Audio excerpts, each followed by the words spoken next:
I want to make a case for not having clarity.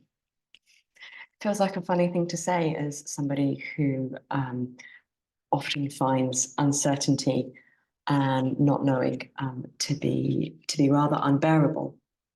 But bear with me. I've been taking a course recently on active hope. It's run by Chris Johnston, part of his work with Joanna Macy of the Work That Reconnects.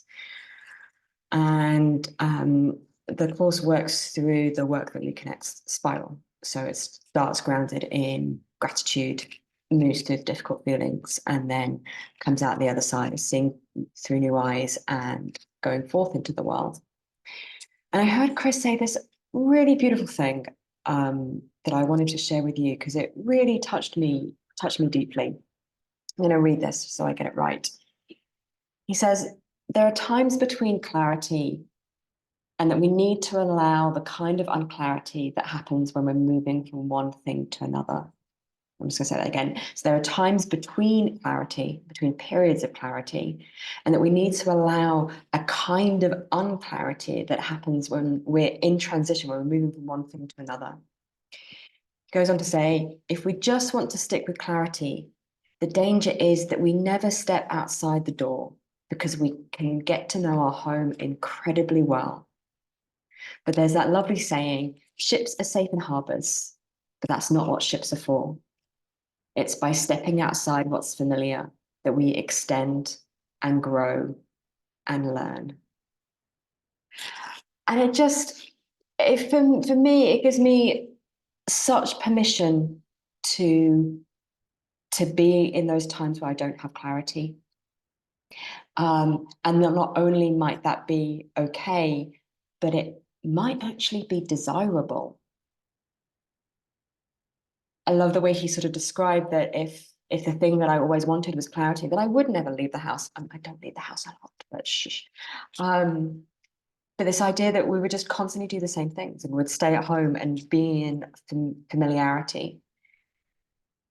But that's not really what life is for. That if we want to grow and extend and learn, we have to navigate times of unclarity or murkiness or fogginess. And there's something really powerful for me in not making that wrong. I think I see in myself, and I see it in so many of my clients that we subtly damn a lack of clarity. And I'm describing it like this, it's like clarity is the thing, and if I don't have it, there's something wrong.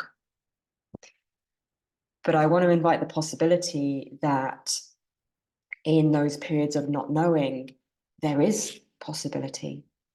There's mystery. There's, I can feel it in the body. There's a sense of kind of like openness.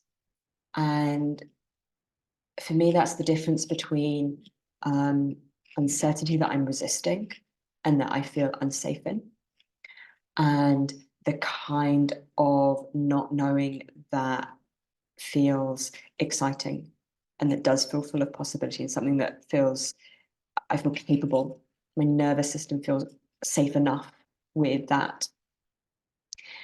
So I want to offer that to be able to navigate those periods of in-between clarity. I think another really nice way of putting it. There is something really powerful about resourcing ourselves and finding ways to feel safe enough to titrate, to touch those feelings of uncertainty just enough, that feels within our capacity. And yeah, in those in-between times, there can be this like desire to know what we're doing. That's how I often experience it. What am I doing? How do I get there? But that those in-between times might also be times, they're transitions, like springs and autumns.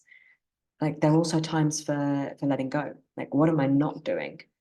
And sometimes saying no can give us a sense of, no pun intended, a sense of knowing, right? That even if I don't know what the yes is yet, I can start to find clarity in, like, it's not this and it's not that, and I'm going to let go of this thing, and I'm going to create the space for the knowing and the yeses and the clarity to come into. So yeah, something in my body feels really good about that. That clarity or unclarity might not be okay, but it might actually be desirable from time to time.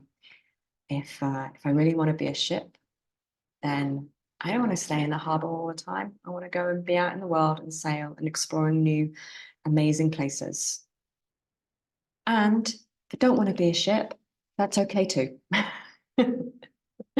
Anyway, getting lost in analogies now. So yeah, I'd love to hear what you think. How does this land for you? And again, I just want to acknowledge those were the words of Chris Johnston from his course Active Hope. And if you want the link to that, please send me a message and I can send you the link. All right, I'll see you next time. Thank you.